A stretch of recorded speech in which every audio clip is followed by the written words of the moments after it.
Really excited to be here. Thanks a ton for taking time out of all of your days to join us. So about 7 years ago, I was a B2B marketer. And I was day-to-day thinking about the same kinds of things. There is a dog here. Hey, buddy. Linus. I was thinking about the same kinds of things that you're thinking about all day long, right? How do I create better experiences for my customers? How do I provide the right information to them at the right time? How do I give them these great experiences? And I was struggling to accomplish that. I wasn't doing a great job. I was having trouble scaling my efforts. Email was working, but I couldn't make it work at more sort of web scale. And so, kind of being an entrepreneur, I decided I'm gonna found a company to solve this. And so I founded Bizzo, and good news, bad news story, right? The great news about the Bizzo story is we got some tremendous customers, a lot of early adopters. Some of you are actually sitting here in this room. Thank you. LinkedIn realized the power of what we created and acquired us last August. Great news. The bad news, though, and sort of surprising news, is a lot of marketers haven't solved this problem. We're still facing a lot of the same problems that we did 7 years ago today in creating these great experiences for customers. And so what I wanted to talk about today was this problem and why relevance has gone from a nice-to-have 7 years ago to an imperative today. So a little thought exercise.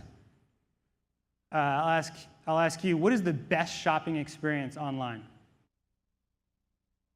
Amazon. I was going to say exactly the same thing. And what is it about Amazon? It makes me a better shopper, right? It makes me a better person. You know, it makes me a better dad. My wife says to me, we need this, and 2 clicks, and I've got it. It's on the way there, right? I've solved that problem. What they've done is put tremendous pressure on the rest of us because they've changed the consumer expectation of what's a great experience, right? So a consumer goes to Amazon, they see exactly the kinds of things that they are looking for based on what they've shopped for in the past, right? So they see, or I see diapers, I see lots of baby accoutrement, right? I see, things that I don't have time to do, like golf, so I see golf clubs, but I'm like searching wistfully for the golf clubs right now. But they see what I've searched for, what I haven't bought. They see what I've searched for and I have bought. And they create this personal experience that's very different from the experience you get. And in doing so, they've changed the consumer expectation of what's a great experience, right? What's helpful to me. And what's interesting is that technology, that capability is available to all of us today. Right? Any of us can actually, as marketers, create those kinds of experiences like Amazon has done. The reality, however, is far different from that Amazon experience for most of us. The reality today is our buyers, our customers, are taking this random walk around the internet. They search for a product or service. They type a bunch of keywords, they're trying to solve a problem, they get to a site, it's not exactly what they were looking for, they get to another site, maybe that's more of what they're looking for, they're bouncing around the internet trying to figure out a solution to these problems. And we as marketers have almost no control over that experience. They're just going along their merry way, and we're hoping to get in the way of that random journey. This is a huge problem, and it's actually a massive missed opportunity. So to put some math to this, think about this for a second. So our websites, the most important experience that we create for our marketers online, or for our customers online. Today, on average, if we look across B2B marketer websites, 95% plus of people who come to those sites leave without any sort of conversion event, without any sort of, hey, I'm here, right? Giving you information about who they are. Even the ones that do convert, 20% actually open the emails. So the ones you know, the ones who have said, I'm interested, 20% are opening your emails. They're telling us, with their lack of clicks, with their lack of opens, that we're not relevant. They're telling us that what we're saying to them isn't important. It's certainly not rising above the noise. At the end of the day, what this means, it implies, is our success rates as B2B marketers today are really, really, really, really low. And our efficiency is equally low. The crux of the problem, relevance to scale. If I walk up to you and said, hey, what do you need? What are you looking for? You tell me, I can kind of craft a message, I can craft a story, I can craft a specific solution to your problem. I could even probably do that for a couple hundred people, a couple thousand people. It gets really hard to do what Amazon has done and create relevance for this massive people, create these cohorts of people that I want to serve the right messages to and the right content to, and by listening, actually be able to create these great experiences for at this massive scale. That is where we're falling over today.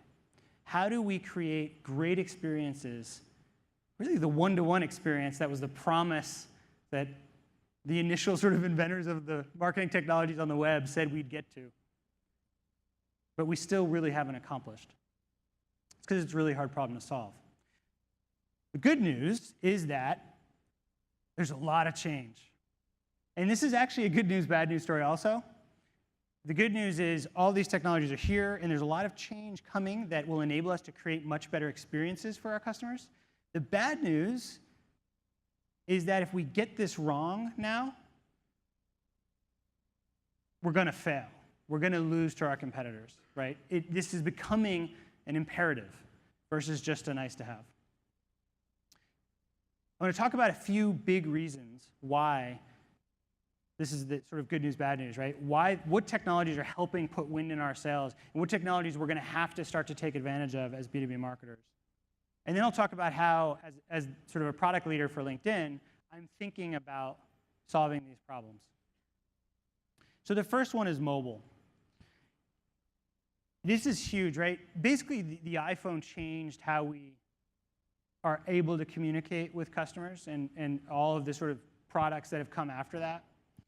And if you look at LinkedIn as an example, but this is the true really across the B2B world, over half of our visitors now are coming through our mobile experiences, which means that mobile is now the most important thing we're developing for.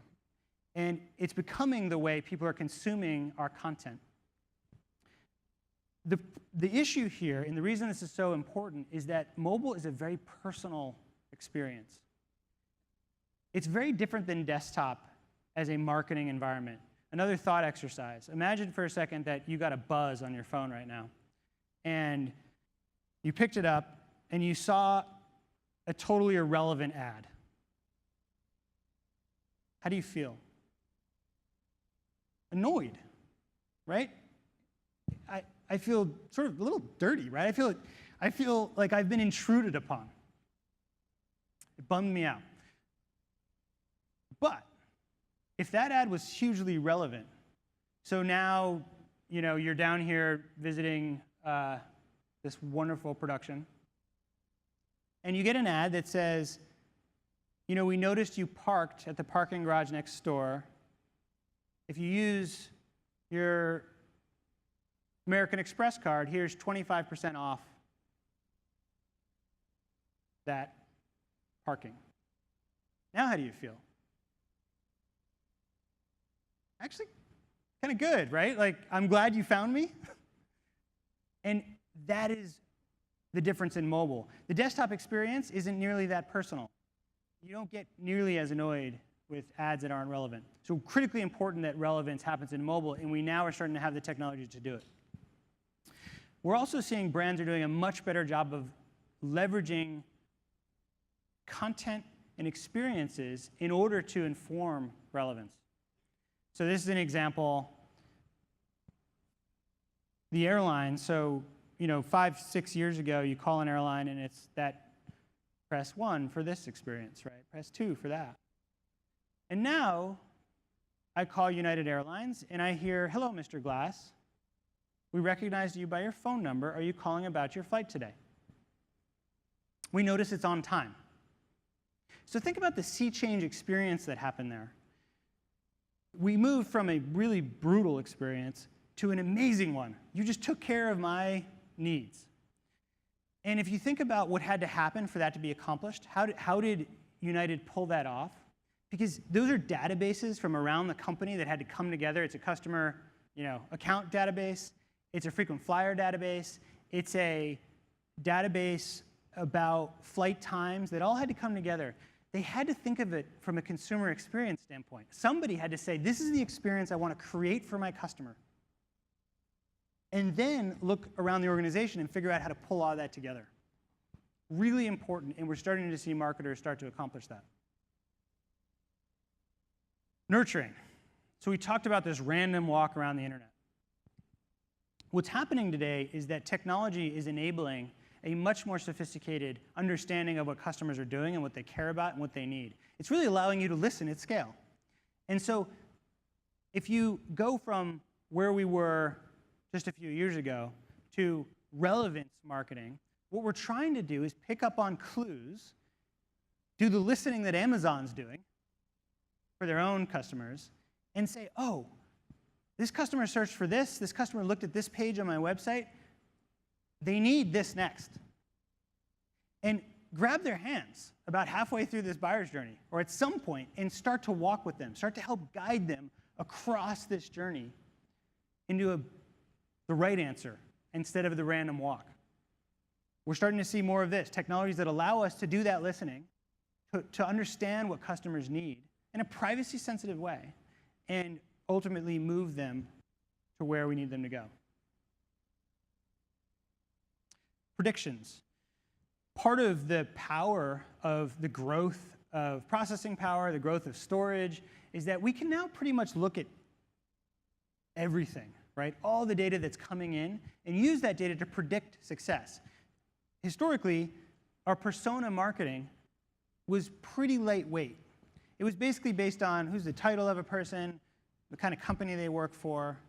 But now we're able to actually look, here are our highest lifetime value customers. What are attributes about those customers that are in common? We saw a great example of a customer that did some of this deep dive into their best customers and just happened to find that it turned out that a customer who changed office locations within the last 6 months was doubly likely to buy their software product, which had nothing to do with new office space. But turns out that there's a correlation, and by then targeting companies that recently moved office space, they were able to drive much higher value and higher lifetime value customers, higher quality conversions. This ability to separate the great clients from the weak clients is further getting us down this relevance curve, because we're able to put the right kinds of messages in front of the right people at the right times. Critically important to add to the overall marketing mix to help understand the attributes of the best customers. The final big trend we're seeing is this fusion of marketing technology and advertising technology. So in the past, again, marketing technology was relatively low scale. And what I mean by that is it was very personal. You could take all these email addresses that you had collected, all this customer information, and you could put the right information in front of them. But that was like 2% of your overall audience pool that you really need to reach, right? Very small scale. Whereas on the other side, you had ad tech. And ad tech is hugely scalable. Problem with ad tech is that it's almost by definition impersonal today. It's kind of spray and pray marketing. The combination of these two capabilities, highly personal, highly relevant, based on what people want, based on what you're listening to people say to you that they need, with this notion of scale, it's starting to collide. And through colliding, we're getting relevance marketing. We're getting this notion of creating, at scale, amazing customer experiences. It's then leading to this peanut butter and chocolate moment where the systems of record are starting to collide with the systems of engagement. When that happens, when your CRM systems of record, your marketing automation systems of engagement, your ad tech systems of engagement start to collide, that is where you get great experiences. That is where you can really take all that information that you've collected about your customers from around the company, bring them together, and start to put the right message in front of the right person at the right time. This is the relevance imperative. This is a core to what Bizzo was building towards, and now we're thinking about every day as we build our products at LinkedIn, and what we're using to help marketers execute against in the coming years. It all starts with our audience. This is something that LinkedIn has uniquely in the world, this notion of a massively scaled business audience that is coming to LinkedIn to stay connected. They're coming to get improved career choices and paths. They're coming to stay informed about the information they need to be informed about. Today, we're 364 million members, growing at about 2 million every 10 days, right? Amazing, mind-boggling, as an entrepreneur, just sort of like freakish growth that we are now able to bring to marketers. They're coming to LinkedIn to show who they are, to show the power of what they know. We're at about 1 million posts now. We're at 10,000 posts a day, and this continues to grow really quickly as business people realize the power of this platform. And so if you take that, we believe with that sort of core, we can be the most effective platform for marketers to engage with professionals. And about 3 months ago, 4 months ago, we put our first sort of product suite on the market focused on helping marketers solve these problems by reaching the right customers, reaching this powerful audience we've built at the right time and with the right sets of messaging. Because we thought about it and we said, what would marketers really need to do to solve this problem? They would need to be relevant early. If you're not in the game, they don't know about you when they're looking for your product and service, when they're starting that random walk. You're not going to like their answer at the end of the walk. So how do we help them be relevant early? With products and services that enable you to get in front of the right audiences early in their decision-making process.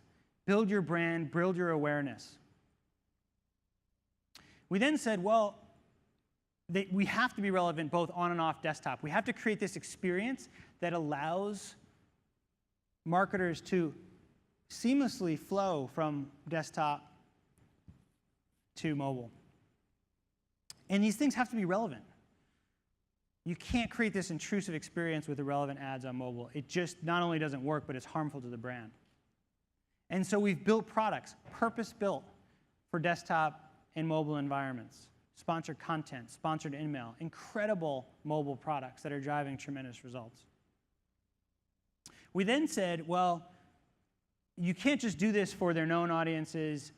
You can't just do this for anonymous audiences. And most importantly, you can't just do this while they're on LinkedIn. Because if you really wanted to be the most powerful platform, you have to do it wherever this audience goes online. Their buyer's journey, unfortunately for us, is not just on LinkedIn, right? It's everywhere. And so we need to make sure that our marketing clients, our partners, can reach these audiences in a targeted way based on what they need everywhere. So we've built products to allow you to segment these cohorts of your prospects, your known prospects, your unknown prospects, like an Amazon does, and create content that's focused on their needs. We've created products like Lead Accelerator that allows you to orchestrate messaging based on their behaviors on your websites, based on their titles, the information, what they're doing in the business world, and based on time. As they move through that buyer's journey, as you see these different behaviors, you're able to orchestrate messages along the way. Finally, we realized that you have to measure this stuff. And historically, LinkedIn hasn't done a very good job of this, of creating an experience for helping marketers understand what's working and what's not across that funnel. And so we've built products like our full funnel analytics, products like our audience impact reporting, products like our website analytics, where you can use the LinkedIn audience data to see who's coming to your website, who's actually converting from a business demographic perspective. You can see early in the sales cycle, what's the difference between people who are seeing these ads and people who aren't seeing these ads? How are they acting differently? Are they coming to your site more often? Are they converting more often? Are they engaging with more page views? All the kind of information you need as a B2B marketer to understand, am I having an effect upstream that will ultimately lead to the right conversion metrics downstream? Because what we realized is the relevance imperative, this notion, is all about relationships. How do you create great relationships?